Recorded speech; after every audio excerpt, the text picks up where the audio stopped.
To je nával před hospodou, už se nám to pěkně slejzá. Divné řeči všichni vedou, kdo má vlastně narozky.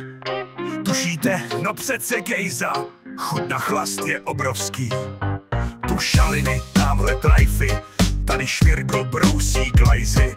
Trpělivě vyhlížíme, dočkáme se strejdy gejzy. Vloudil se tam asi šotek, že prý je to jenom svátek. To na věci nemění nic, jede snad, až se žijde nic. Tak už jede, to jsou fofry, to zas všechny překvapil. Na oktávce znaky kupry nejsou, on je odlepil. No tak hlavně, že je tady a my snad nepadnem hlady. Avšak o jídlo tu nejde, toto jiná sešlost je. Jistě nás hlad brzy přejde, když se pivem přepije. Gejzu řádně oslavíme, dneska už spát nebudem.